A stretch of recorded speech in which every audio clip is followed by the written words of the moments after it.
Hello, everybody. Welcome to our new season of Conatus Views. Again, we're using some experimental software, so expect the technology to improve as we go through this season.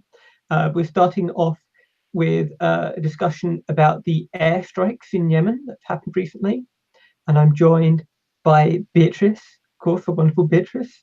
Glad to have you back on here. Hi, Dan. Yes, glad to be back. Okay, so would you like to tell our audience a little bit about what happened? So, a few weeks ago, as most of us would know, an airstrike hit a Yemeni school bus, and around 30 to 50 children were reported dead. This is, of course, by now it's not exactly new news, and there has been worse news coming out from Yemen. But this is something in particular that should be discussed for various reasons. Primarily because it really comes down to why that happened and what we can do to stop it. Because every time something like this happens, we are stuck in a place where we want to hope that it stops and we grieve. But this particular airstrike, I think, is a very good example of all the things that are wrong with the way certain systems work, and it provides a good opportunity to discuss what can be done. So yeah.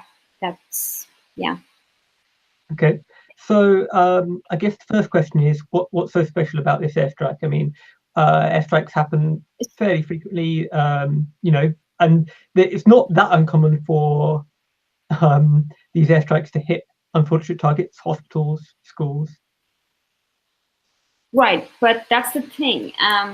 What we don't often choose to remember is that there is a specific international prohibition against striking schools or hospitals or school buses in this instance, right? It was a bus that was clearly recognizable as one, and yet the airstrike happened, which firstly raises questions. Okay, so is the Saudi coalition, who are carrying out this attack, even capable of targeting in the manner that they are expected to? And I think one of the reasons that this is such a big issue is because, the airstrike was carried out on a school bus. Why? Why did the targeting go so wrong? And if it was deliberately targeted, and that really brings us to the bigger problem, why is the war still ongoing? Because clearly it seems like the Saudi coalition, which is leading the charge, is incapable of carrying out armed conflict in the way that they're supposed to, right? So, secondly, once they've hit the school bus, what then? What did the countries do then?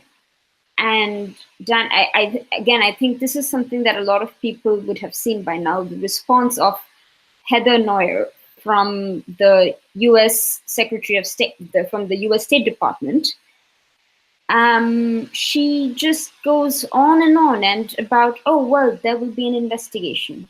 We will see what happens. And interestingly, about halfway through that video, which is available online, halfway through her complete refusal to answer questions from the press, she talks about how you have to remember that the Houthis are also waging war. Except here's the problem. The Houthis are actually from Yemen. They are part of the civil war. No one seems to be asking questions as to why the US, the UK, and other countries are arming Saudi Arabia and a Gulf coalition, which is not the Yemeni government, bombing the country, right? So, yeah, that's one of the reasons why this particular airstrike should really make us think further. I mean, what is going on, right? Yeah. So I guess one of the things is it's quite easy to see when these airstrikes happen on things like schools and hospitals. The governments tend to claim, oh well, there were militants hiding there; it wasn't really being used for that, or they were deliberately hiding in there. They tricked us in some way. But do you know what excuse they used as to why they blew up a school bus? They said there was a legitimate target nearby that was claimed by the Saudi government. They also, in one of the reports, claimed that the school bus itself was a legitimate target. Here's the problem. In armed conflict, and of course, someone like me who's not in the conflict is not expected to know all the details, yes, you will get conflicting information.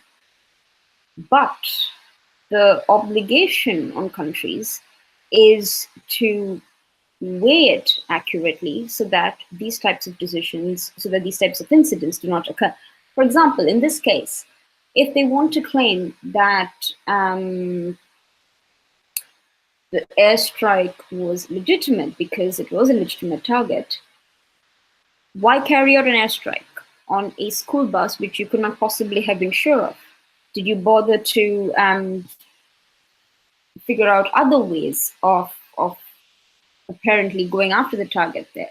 How much effort was actually taken to verify that you were targeting an actual combatant? So I don't know if we've spoken about this before, but in targeting, in war, the warring party is expected to go through a 3-step procedure when taking a decision to bomb or target something. 2 of those steps are to weigh the proportionality, that is, the expected advantage of carrying out the attack to your overall military conflict versus the anticipated collateral damage. And another principle that they're supposed to be taking into account is the principle of precautions, which means that if you really have to carry out an attack and you think it's a legitimate target, but you think there is some amount of risk involved in the attack you're going to carry out, you're also supposed to carry with precautions to make sure that civilians are not hurt. It is very hard to imagine that if they'd gone through even half of these steps, that the attack would have gone through. But okay, let's assume that they didn't. Or let's assume that they tried and they failed. The larger issue here is what can be done to stop it? And that brings us directly to the countries that are arming and giving intelligence to Saudi Arabia in this operation. And that the problem, as I was saying, is threefold here. One, Saudi Arabia's actions themselves. And if it is becoming, as it is becoming increasingly clear that Saudi Arabia is not capable of waging an armed conflict within the expected confines of war, as a nation is expected to be, then what can be done, or what can the international community do? Right? So yeah, that's part of the problem here, that everyone who is capable of doing something about the Saudi massacre in Yemen isn't doing anything about it. Yeah. So in the video of the press conference, the woman from the US State Department, she made it very clear that they weren't going to do any kind of independent investigation, that they were going to leave it to the Saudi coalition and just accept whatever results they find. Mm-hmm. Well, I mean, yeah, of course, it's the US does have the prerogative in that sense. It cannot exactly be forced to carry out an investigation where it is not yet an active party and where it's not the US jet which carried out the bombing, basically. But here's what it can do. And it can stop supplying arms to Saudi Arabia. And it has to, in fact. It could very well be said that the United States has an obligation to stop selling arms. The United States, the United Kingdom, France, Germany, Italy, Spain, Sweden. I mean, all of these countries are part of the arms sellers of the, they are selling arms to Saudi Arabia, and that is pretty much something that they can do to restrict Saudi Arabian behavior or recklessness in Yemen, and something that they have to do according to international law. And it remains a mystery as to why they are specifically ignoring these provisions, because one of the things that's provided for under regular international law is that countries should attempt to ensure that other state parties, other countries, follow the law when waging an armed conflict. Now, over time, this has come to mean that if you know someone is going to be committing war crimes or crimes against humanity, especially war crimes, you are not supposed to be selling arms to them. This is a general principle that is already available under international humanitarian law, otherwise called the law of armed conflict. But here's where it gets worse. There was an international treaty signed, well, now 5 years ago. It was signed in 2013. It entered into force in December 2014, called the Arms Trade Treaty. And that treaty specifically provided for, and in fact, the entire reason that treaty came into existence is to hold countries accountable for selling arms to parties or to countries where it will be used for war crimes, genocide, and things like that. The UN investigators by now have repeatedly said that there is a high possibility all sides are committing war crimes. So why are essentially Western nations and nations that seek to uphold human rights still breaching this very clear obligation? Because this is not about being nice. That's, that has to be understood. This is not a pie in the sky expectation that, oh, well, let's hope the US and the UK and France and Germany don't sell arms to another country. This is an effective legal obligation that's been around for a while. And just because it's not being brought up all the time, and because people aren't aware really that their governments are supposed to adhere to this obligation, this goes on. So has this obligation previously been enforced? Have countries previously followed this obligation? Well, when we talk about enforcement and following an obligation in international law, it's always a little difficult, right? Because you don't have courts to enforce it, and it doesn't quite work in the way you expect a domestic legal system to. But what it does do, and this is often invisible, is that it changes the behavior of the state without being enforced. As in, your internal protocols and your domestic laws are expected to be an obligation with international law, and they frequently are. The problem with the idea of arms sales and whether countries have an obligation to not sell arms to certain parties is that it used to be a bit more subject to debate.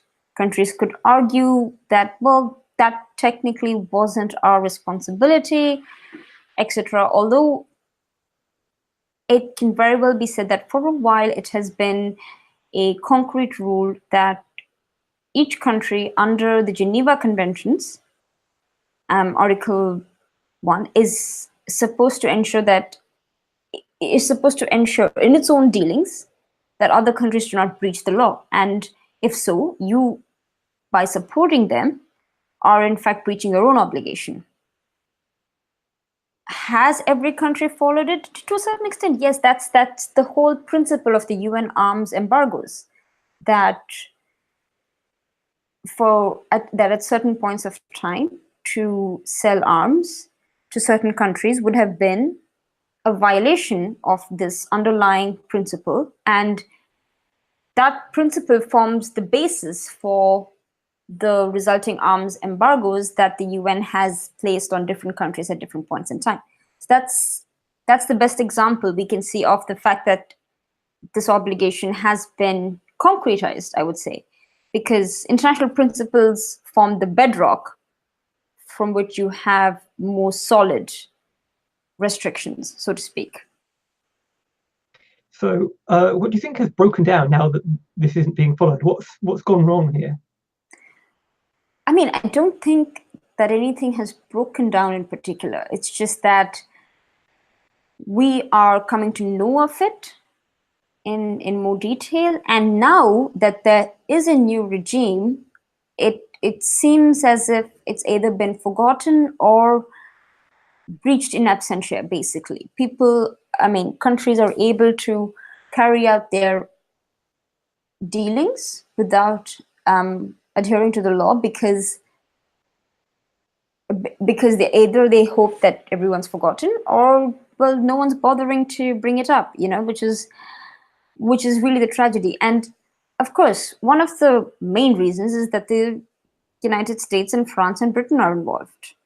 There has rarely been an arms embargo in a conflict where 3 members of the Security Council have been involved or have a stake. I see. So, okay. But that's exactly why we had the Arms Trade Treaty, which came into force after years of negotiation. Part of the problem is also, we have to ask ourselves, I'm imagining that, when I say this, it can sound like a lot of, oh, well, all of this sounds nice and great, but what do you actually want to do with it, right? And I think, well, as someone who's, worked on this in the past, one of the major advantages, or rather differences, that the Arms Trade Treaty of 2014 brought about is that it made obligations much clearer, in the sense that if you're a state party, you are expected to come up with domestic procedures that will allow you to actually be in compliance with those obligations, essentially. And that's what is missing here. So one thing we must, of course, remember is that not everyone is a party to this, as you can expect. Saudi Arabia is not a party. A lot of countries that generally fall on the wrong side of human rights are not a party to this treaty. The UK, however, is. France and Germany are. And therefore, this is part of the laws. This is something that should have been implemented into their laws by now. The United States has signed the treaty, but as with a lot of other treaties in the United States, it has not ratified it. So there's one more step to go, basically, before this becomes the law of the land as far as the United States is concerned, which again explains why they haven't ratified it. So the question is, what can the citizens of those countries actually do about this? One of the things, like I said, is that you're supposed to have better internal procedures in place, in that your domestic law has to provide that if there is a chance that the party you're selling arms to is going to commit war crimes or has committed war crimes, that the transaction should be stopped. Currently, these decisions are entirely left up to the executive in almost all countries, right? This is not something that goes through parliament. This is not something that goes through Congress or is even distributed across several departments. But it doesn't have to be like that, because what citizens and activists can do is to push for domestic legislation that clearly provides for sanctions of government officials who authorize arms transfers in violation of international laws, because they are supposed to do this. It's just not something that has been done. And this is something that citizens can hold their governments to account, especially the countries that have ratified the treaty. And one other thing is that internal procedures also have to provide for criminal sanctions for the person or the minister or head of government who was authorizing the arms sale. Because we have, for as long as we've known, we have lived in a world where as long as something is about the government, the people within the government are shielded. You can bring the government, you can even take the government to court, but you can't get to the people who are actually responsible for a policy decision or for a transaction. And what you need is domestic legislation that clearly provides for criminal sanctions for government heads authorizing these arms transfers, even though they are well aware that the people they are selling arms to is committing war crimes. And in this case, I would say the power would ideally, I mean, again, we can't hope for a utopia and hope that this will be the panacea that will solve all problems. But progressively, what we can hope for or work towards is a situation where activists get laws, domestic laws in place that provide for this, so that richer countries who are primarily arms sellers, that their internal officials are held to account, because someone is signing off on these. And that's where your problem is, or that's one of the ways in which you can avoid another 50 children dying. The facts as to what extent this could have been avoided by governments being responsible with this are all freely available online. The UK has profited to the tune of 2.8 billion in arms sales. France and Germany, I'm not aware off the top of my head. The US profits even more. And, primarily one of the reasons I wanted to answer these questions, or to rather bring this light, is because the populace, by and large, does not want to be a part of this. Civilians who read the papers don't want their governments to be a part of this. So what can they do? And if that question is to be answered, you need domestic legislation, which you can't push for because there is an international obligation already in place. Oh, thank you very, very much, Beatrice, for coming on here and talking to us about this. As always, great to have you on the show. Thank you to all our listeners. If you like this video, do give it a like. If you have anything to add, do leave a comment. And if you want to see more of these videos, do subscribe to our YouTube channel. Thank you very much, and good night, everyone.